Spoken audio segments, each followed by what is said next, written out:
এক নিষ্ঠুর স্বামীর হৃদয়হীনতার কাহিনী, যে প্রবল বর্ষণের মধ্যে তার অসুস্থ স্ত্রীকে তার যমজ মেয়েসহ ঘর থেকে বের করে দেয়। সে কাঁদতে থাকে, বিলাপ করতে থাকে, কিন্তু সেই নির্দয় ব্যক্তির মনে দয়ার ছিটে ফোঁটাও জাগে না। তবুও দেখুন কিভাবে স্রষ্টা ন্যায় বিচার করেন। এই গল্প এক নারীর অসীম ধৈর্য, অটল বিশ্বাস এবং জীবনের অন্ধকার থেকে আলোর পথে ফিরে আসার এক হৃদয়স্পর্শী যাত্রা। প্রতিটি অশ্রু, প্রতিটি দুঃখের পেছনে লুকিয়ে থাকে এক অলৌকিক আশা, যা শেষ পর্যন্ত সত্য ও ভালোবাসার জয় প্রমাণ করে। মেঘনা গোয়ালের জন্য খড়কুটো বাঁধছিল। রোদ তখন তেতে উঠছিল। তার কপাল থেকে ঘামের ফোঁটা গড়িয়ে গলা পর্যন্ত পৌঁছাচ্ছিল। সে তখন গর্ভবতী ছিল, এবং তার জন্য এই কাজগুলো কোনো পরীক্ষার চেয়ে কম ছিল না। বাইরের কাজ শেষ করে সে উঠোনে প্রবেশ করল। তখন ভেতর থেকে তার দ্রুত নিঃশ্বাসের শব্দ গুঞ্জন তুলল। এই অপয়া, এখন কি করছিস? যা খাবার বানা, পুরুষ মানুষ বাড়ি ফিরে এসেছে। মেঘনা মাথা নিচু করল। কিছু না বলে সে পাত্রের দিকে এগিয়ে গেল। চুলার কাছে গিয়ে সে কাঠ জড়ো করল। তার হাতে ফোসকা পড়ে গিয়েছিল, তবুও সে চুলা জ্বালাল। আঁচ তীব্র ছিল। তার মুখে ঘামের রেখা আর গালে ক্লান্তির ছাপ স্পষ্ট হয়ে উঠছিল। সে ময়দা মাখার জন্য একটা ভাঙা বালতিতে পানি ঢালল, কিন্তু হাত কাঁপতে লাগল। পেটে একটা হালকা মোচড় অনুভূত হল, তাই সে দেওয়ালের সাহায্য নিল। হে আল্লাহ, আমাকে শক্তি দাও। তার ঠোঁট থেকে মৃদু প্রার্থনা বেরিয়ে এলো। মেঘনা কাঁপা হাতে খাবার তৈরি করল, রুটি সেঁকল, তরকারি রাখল, আর নিঃশব্দে পাত্র তুলে উঠোনে এলো। সে তার স্বামী এবং শাশুড়ির সামনে খাবার রাখল। দুজনেই একটিও কথা না বলে খাওয়া শুরু করল। মেঘনা ধীর পায়ে ফিরে নিজের ঘরে এলো। দরজা বন্ধ হতেই তার ধৈর্যের বাঁধ ভেঙে গেল। চোখ থেকে অশ্রু ঝরতে লাগল। প্রতিটি ফোঁটা তার দুঃখের সাক্ষী হয়ে উঠছিল। বিয়ের ৩ বছর কেটে গিয়েছিল। এখন প্রথমবার সে মা হতে চলেছিল। ধাত্রী জানিয়েছিল সে যমজ সন্তানের মা হবে, কিন্তু ছেলে না মেয়ে তা সে জানত না। শাশুড়ি ও স্বামী আগেই বলে দিয়েছিল, আমাদের ছেলে চাই, যদি মেয়ে হয় তবে তোর এখানে কোনো ঠাঁই নেই। মেঘনার ঠোঁটে নীরবতা, চোখে ভয়, আর হৃদয়ে এক অজানা ভার। এভাবেই দিন কাটতে লাগল, এবং সেই দিনও এলো যখন মেঘনার তীব্র ব্যথা শুরু হল। গ্রামের ধাত্রীকে ডাকা হলো। কিছুক্ষণ পর ধাত্রী ঘর থেকে বেরিয়ে সুখবর দিল, মোবারক হো, 2টো মেয়ে হয়েছে। মেঘনার মুখে খুশির ঝলক ফুটে উঠল, কিন্তু পরক্ষণেই তার হৃদয় কেঁপে উঠল। শাশুড়ি ও স্বামীর মুখে কঠোরতা ছড়িয়ে পড়ল। মাহিন গর্জে উঠল, তুই তো অপইয়া, প্রথমে যৌতুকে কিছু আনিসনি, এখন মেয়ে জন্ম দিয়ে বোঝা বাড়িয়েছিস। শাশুড়িও তিরস্কার করে চলে গেল। মেঘনার অশ্রু থামছিল না। সে তার নবজাত কন্যাদের দিকে তাকিয়ে রইল আর মনে মনে ভাবতে লাগল, এটাই কি আমার জীবন? শুধু অপমান, তিরস্কার আর একাকিত্ব। কিছুদিন পর মেঘনার মাথা ঘুরতে শুরু করল। শরীর দুর্বল হয়ে পড়ছিল, দুর্বলতা বাড়ছিল। সে উঠোনে এলো, রান্নাঘরের দিকে এগিয়ে গেল, পানি পান করল, কিন্তু ফিরতে গিয়ে পা পিছলে গেল। একটি তীব্র চিৎকার বেরিয়ে এলো, আর সে মাটিতে আছড়ে পড়ল। ব্যথায় তার শরীর কেঁপে উঠল। স্বামী ও শাশুড়ি বউয়েগ। মাহিন তাকে ধরে কাছের হাসপাতালে নিয়ে গেল। ডাক্তার পরীক্ষা করে বললেন, পায়ের হাড় ভেঙে গেছে, চিকিৎসা ব্যয়বহুল, সময় লাগবে। ফিরে আসার সময় মেঘনা হুইল চেয়ারে বসেছিল। তার মুখে ক্লান্তি, চোখে অশ্রু, তবু ঠোঁটে নীরবতা। শাশুড়ির তিরস্কার তখনও চলছিল। স্বামীর রাগও আগের মতোই ছিল। মেঘনার চোখ থেকে ঝরা অশ্রু এখন দোয়ায় রূপ নিয়েছিল। হে আল্লাহ, কোনো নারীকে এত অসহায়ত্ব দেখাস না। বাড়ি ফিরতেই মাহিনের মুখ রাগে লাল হয়ে গেল। তুই তো অপইয়া, এখন নতুন খরচের বোঝা চাপিয়েছিস। আমি অক্ষম বউ সামলাতে পারব না, তার ওপর মেয়ে জন্ম দিয়েছিস। এই বলে সে দরজা জোরে বন্ধ করে বেরিয়ে গেল। শাশুড়িও মুখ বিকৃত করে বলল, এখন দেখিস এই বাড়িও এর ভাগ্যে থাকবে না। এই বলে সে নিজের ঘরে চলে গেল। মেঘনার ধৈর্যের বাঁধ ভেঙে গেল। সে ফুপিয়ে ফুপিয়ে কাঁদতে লাগল। অশ্রিতে তার মুখ ভিজে গেল, হৃদয় যেন বুকে ভেঙে চুরমার হয়ে গেল। সে ধীরে ধীরে নিজের ঘরে গেল, তার 2 নবজাত কন্যাকে কোলে তুলে বুকে জড়িয়ে নিল।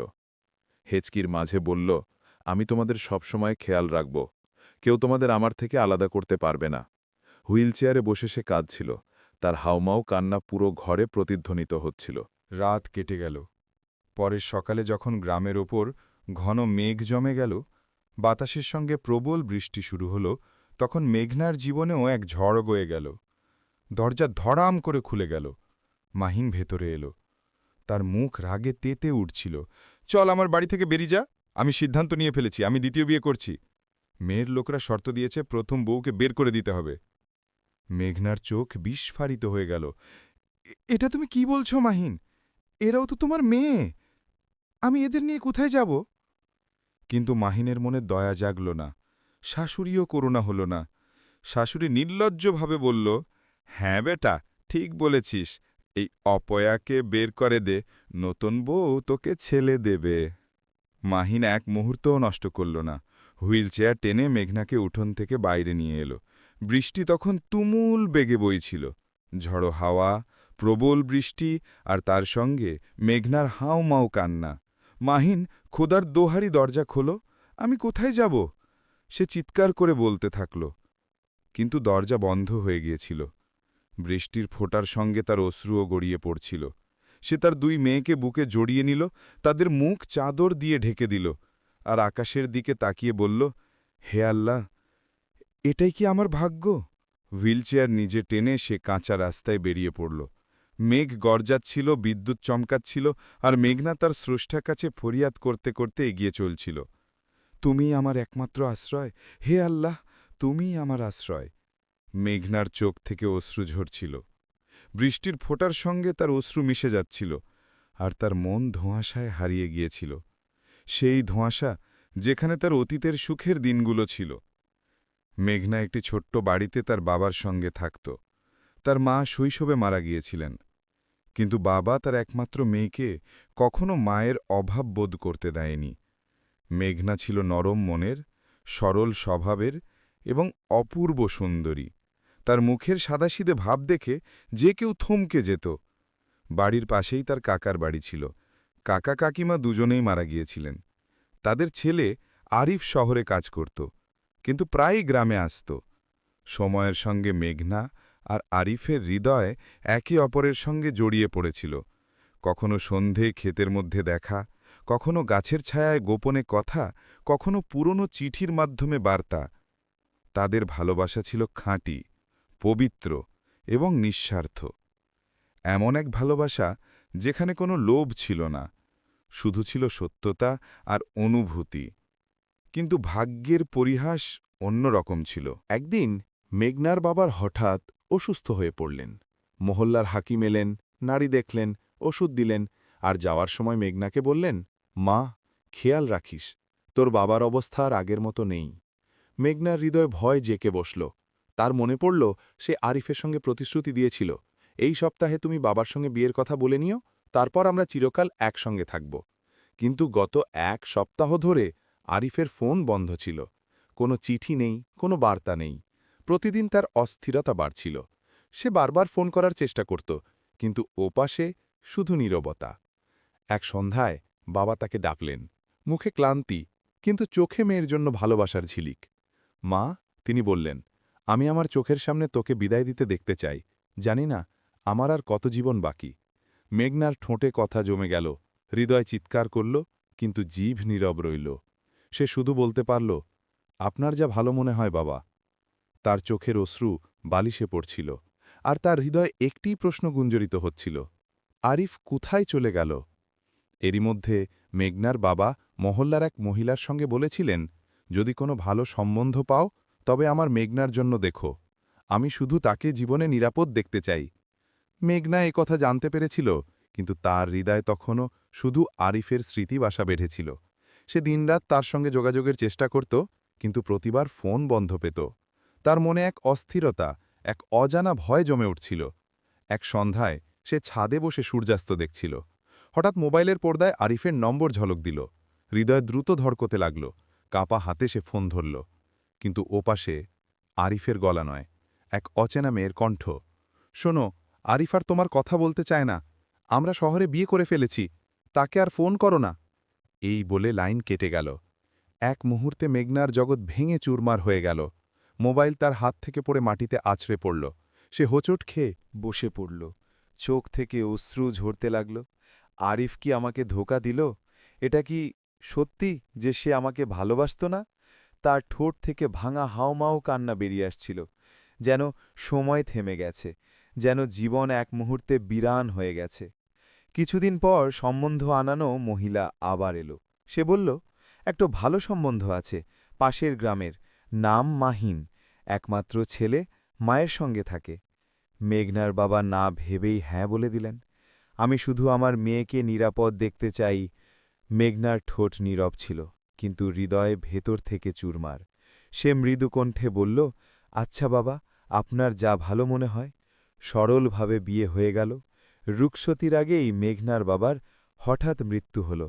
তার শেষ আশ্রয়, তার রক্ষক, তার জীবন সব এক মুহূর্তে শেষ হয়ে গেল।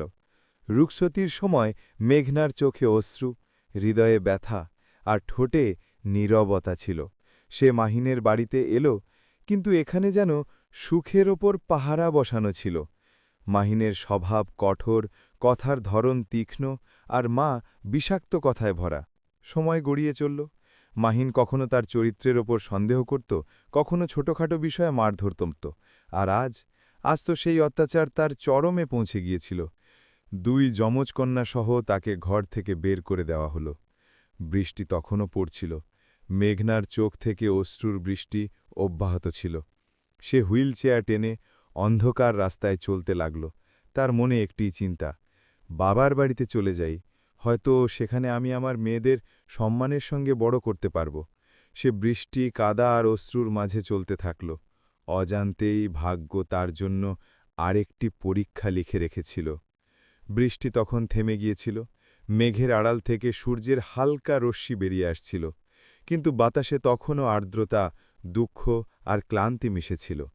মেঘনা ঘণ্টার পর ঘণ্টা পথ চলার পর অবশেষে তার পুরনো বাড়ির দরজায় এসে থামল। সেই বাড়ি, যেখানে একসময় হাসির গুঞ্জন ছিল, এখন সেখানে শুধু বিরানত্ব কথা বলছিল। দরজায় বড় একটা মূর্ছে ধারা তালা ঝুলছিল। মেঘনার ঠোঁট কাঁপছিল, হাত টলছিল। সে শুধু নীরবে দরজার দিকে তাকিয়ে রইল, যেন দরজার ওপারে তার বাবার কণ্ঠ এখনও ডাকছে, মা মেঘনা, ভেতরে আয়। এমন সময় গলি দিয়ে একজন মহিলা যাচ্ছিল। তার চোখ মেঘনার ওপর পড়তেই সে থমকে গেল। আরে মেঘনা, তুমি তো মেঘনা, তাই না? মেঘনার চোখ থেকে অশ্রু ঝরতে লাগল। কাঁপা কণ্ঠে সে বলতে লাগল, আপা, এই দরজাটা খুলে দাও, আমাকে ভেতরে যেতে হবে। এর বেশি বলার সাহস তার মধ্যে ছিল না। মহিলা তৎক্ষণাৎ এগিয়ে এলো, তালা খুলল, দরজা ক্যাঁচ ক্যাঁচ শব্দে খুলে গেল। দুজনে ভেতরে প্রবেশ করল। এটাই সেই উঠান, যেখানে একসময় মেঘনার বাবা সন্ধ্যায় খাটিয়া পেতে বসতেন, যেখানে এখনও মায়ের গন্ধ দেয়ালে মিশে আছে। কিন্তু এখন সেখানে ধুলো উড়ছিল, আর নীরবতা গভীর ছিল। মহিলা মেঘনার দিকে তাকাল। মেঘনা, তুমি এখানে কি করছ? তোমার স্বামী কোথায়? আর তুমি হুইলচেয়ারে কেন? এই প্রশ্ন শুনে মেঘনা যেন ভেঙে পড়ল। সে ফুপিয়ে ফুপিয়ে কাঁদতে লাগল। হাউমাউ কান্নার মাঝে অতীতের কথাগুলো যেন ঝড় হয়ে বেরিয়ে আসতে লাগল। কি বলবো আপা, আমার স্বামী আমাকে ঘর থেকে বের করে দিয়েছে, কারণ আমি মেয়ে জন্ম দিয়েছি আর আমি অক্ষম হয়ে গেছি। আমার পায়ের চিকিৎসা হতে পারত, কিন্তু সে আমার জন্য একটু টাকাও খরচ করতে রাজি হয়নি। বলতে বলতে সে থেমে গেল। অশ্রু, ব্যথা, স্মৃতি সব একসঙ্গে গড়িয়ে পড়তে লাগল। মহিলা এগিয়ে এসে তার মাথায় হাত রাখল। মেঘনা, তুমি চিন্তা করো না, তুমি এখন একা নও। এটা তোমার বাড়ি, আমরা তোমার খেয়াল রাখব। আমি তোমার জন্য কিছু খাবার নিয়ে আসছি। মেঘনা কাঁপা কণ্ঠে বলল, আল্লাহ, তোমার শুক্রিয়া। তুমি কাউকে তো পাঠালে যে আমার সন্তানদের জন্য রুটি নিয়ে আসবে। সে চোখ বন্ধ করে চেয়ারে ঢলে পড়ল। তার মুখে ক্লান্তি, কিন্তু ঠোঁটে শুক্রিয়ার ছায়া। অন্যদিকে মাহিনের বাড়িতে গল্প বদলে গিয়েছিল। মাহিনের বিয়ে এক নতুন মেয়ের সঙ্গে হয়ে গিয়েছিল। তার জিভ তীক্ষ্ণ, স্বভাব আকাশচুম্বী। বাড়িতে আসতেই সে মাহিনের মাকে তার অবস্থান মনে করিয়ে দিল। আমি তোমার চাকরানি নই, বুড়ি, আর না তোমার প্রথম বউ। নিজের কাজ নিজে করো। মাহিন এখন তার মায়ের বিরুদ্ধে হয়ে গিয়েছিল। তার মা দিনরাত কাঁদত, হে আল্লাহ, মেঘনার মতো নেক বউ দিয়েছিলে, আমিই তাকে বদদুয়া দিয়েছি, এখন শাস্তি পাচ্ছি। এদিকে মেঘনা তার বাবার পুরনো বাড়িতে তার যমজ কন্যাদের নিয়ে নতুন জীবন শুরু করেছিল। ধীরে ধীরে সে তার পুরনো কৌশল মনে করল। সেলাই মেশিন পরিষ্কার করল, সুতো জোগাড় করল আর সুই হাতে নিল। এখন সে গ্রামের মহিলাদের কাপড় সেলাই করে রোজগার করত। কাপড়ের সেলাই তার জীবনের ক্ষতের মতো ছিল। প্রতিটি সেলাইয়ের সঙ্গে সে তার দুঃখ বুকে লুকিয়ে ফেলত। এভাবে সময় গড়িয়ে চলল, আর দেখতে দেখতে মেঘনা সেই বাড়িতে আসার ১ বছর কেটে গেল। এখন সে আর আগের মেঘনা ছিল না। এখন সে ছিল শক্তিশালী, আত্মনির্ভর, আর তার মুখে একজন মায়ের আলো জ্বলছিল। দরজায় হালকা টোকা পড়ল, এত গভীর যে মেঘনার হৃদয়ের ধড়কন যেন এক মুহূর্তের জন্য থেমে গেল। মেঘনা ধীরে ধীরে দরজা খুলল। উঠোনে একটি ছায়া দাঁড়িয়েছিল। পরক্ষণে মেঘনার চোখ বিস্ময়ে বিস্ফোরিত হয়ে গেল। সেই আরিফ, সেই মুখ, কিন্তু এখন সময়ের ধুলোয় বুবলিন, চোখে অনুতাপের ঝড় নিয়ে। মেঘনার ঠোঁট থেকে অজান্তেই বেরিয়ে এলো, আরিফ, তুমি? আরিফ সেখানেই থমকে দাঁড়াল। কিছু বলতে পারল না, নড়তেও পারল না। তার চোখ যেন মেঘনার মুখে আটকে গেল। একটা মুখ যা একসময় হাসিতে ঝলমল করত, আজ ক্লান্তি, দুঃখ আর একাকিত্বের চাদরে ঢাকা। মেঘনা অশ্রু মুছে বলল, তুমি এখানে কেন এসেছ? চলে যাও আরিফ, আমি এখন আমার মেয়েদের সঙ্গে থাকি। আমার জীবনে তোমার আর কোনো জায়গা নেই। আরিফের পা যেন মাটিতে গেঁথে গেল। ভাঙা কণ্ঠে সে বলল, মেঘনা, তোমার আমি আগে প্রচণ্ড ভালোবাসতাম। তুমি তো বিয়ে করে আমার থেকে মুখ ফিরিয়ে নিয়েছ। মেঘনার কণ্ঠ কেঁপে উঠল। ভালোবাসা? তুমি ভালোবাসা করনি আরিফ, তুমি আমাকে ধোঁকা দিয়েছিলে। তুমি অন্য মেয়ের সঙ্গে বিয়ে করেছিলে। আরিফ মাথা নিচু করল, তারপর ধীরে বলল, না মেঘনা, তোমাকে যা বলা হয়েছিল সব মিথ্যে। আমার সঙ্গে দুর্ঘটনা হয়েছিল, খুব খারাপ দুর্ঘটনা। আমি কয়েকদিন অজ্ঞান হয়ে হাসপাতালে পড়েছিলাম। আমার ফোন আমার অফিসের এক মেয়ের কাছে ছিল। সে আমাকে ভালোবাসত। যখন সে জানল যে আমার হৃদয় তোমার জন্য ধড়কচ্ছে, তখন সে তোমাকে মিথ্যে ফোন করে বলেছিল আমি তার সঙ্গে বিয়ে করেছি। মেঘনার শ্বাস যেন থেমে গেল। কি? সে কাঁপতে কাঁপতে বলল। আরিফের চোখে অশ্রু এলো। যখন আমার জ্ঞান ফিরল, তখন মাস পেরিয়ে গিয়েছিল। আমি তোমাকে খুঁজতে এসেছিলাম, কিন্তু শুনলাম তোমার বাবার মৃত্যু হয়েছে, আর তুমি এই শহর ছেড়ে চলে গিয়েছ।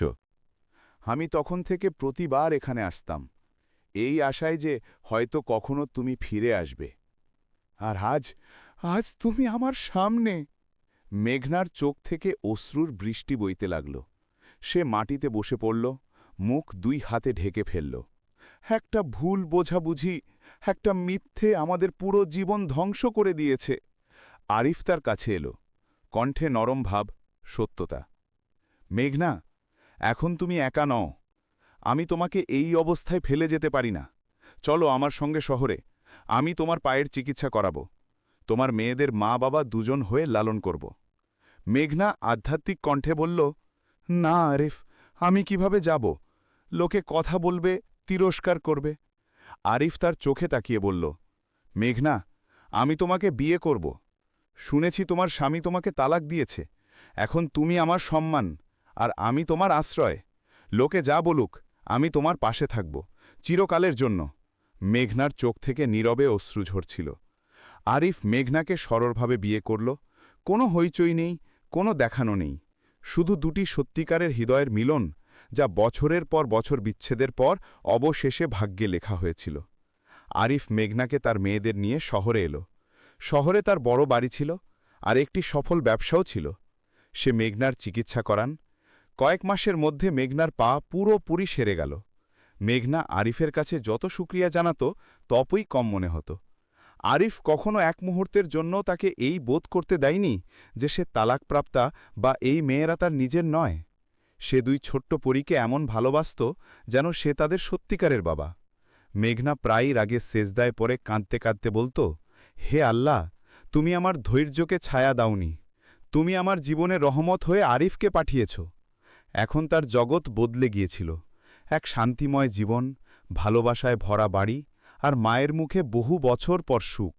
অন্যদিকে মাহিনের মা একটি মারাত্মক রোগে আক্রান্ত হয়ে মারা গিয়েছিল। আর মাহিনের দ্বিতীয় স্ত্রী, যার জন্য সে মেঘনাকে ত্যাগ করেছিল, সে একজন প্রতারক মহিলা প্রমাণিত হল। সে মাহিনের সব সম্পত্তি হাতিয়ে নিয়ে বাড়ি বিক্রি করে অদৃশ্য হয়ে গেল। মাহিন এখন একা, খালি হাতে আর অসুস্থ। ভাগ্য যেন পাল্টা মারল। যে একসময় অন্যকে তুচ্ছ মনে করত, সে এখন হুইলচেয়ারে বসে রাস্তায় ভিক্ষা করতে বাধ্য। এটাই তাদের পরিণতি, যারা কারো দুঃখে তার সঙ্গী হওয়ার বদলে তাকে তিরস্কার করে। সময় গড়িয়ে চলল।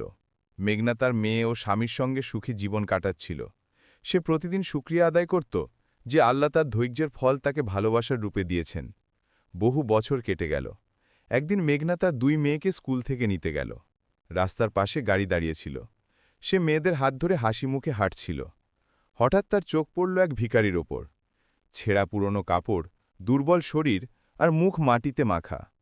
মেঘনার হৃদয় গলে গেল। সে এগিয়ে গিয়ে তার বাটিতে কয়েকটি মুদ্রা ফেলে দিল। ভিখারি উপরে টাকালো, আর এক মুহূর্তের জন্যে সময় যেন থেমে গেল। সেই ভিখারি ছিল মাহিন। সে কাপা হাতে মুদ্রা ধরল। চোখ থেকে অশ্রু ঝরতে লাগল। তার সামনে দাঁড়িয়ে মেঘনা, সেই মেঘনা যাকে সে অক্ষমার বোঝা বলে ঘর থেকে বের করে দিয়েছিল। এখন সে পুরোপুরি সুস্থ, শান্তিময় আর সুখী দেখাচ্ছিল। তার সঙ্গে 2টি সুন্দরী মেয়ে, যারা তারই কন্যা। মেঘনা কিছু না বলে মুচকি হেসে মাথা নিচু করে মেয়েদের হাত ধরে এগিয়ে গেল। মাহিন সেখানেই বসে রইল। চোখে অনুতাপের আগুন, হৃদয়ে তওবার চিৎকার, আর ঠোঁটে শুধু একটি শব্দ, কাশ। কাশ আমি আমার স্ত্রীর পাশে থাকতাম। কাশ আমি আমার মেয়েদের মেনে নিতাম। কাশ আমি নিষ্ঠুর না হতাম। কিন্তু এখন অনেক দেরি হয়ে গিয়েছিল। তার ভাগ্যে এখন শুধু অনুতাপ আর একাকিত্ব বাকি ছিল। আর মেঘনার ভাগ্যে ছিল সম্মান, শান্তি আর আল্লাহর পুরস্কার। যদি গল্পটি আপনার ভালো লেগে থাকে, তবে চ্যানেলটি সাবস্ক্রাইব করুন।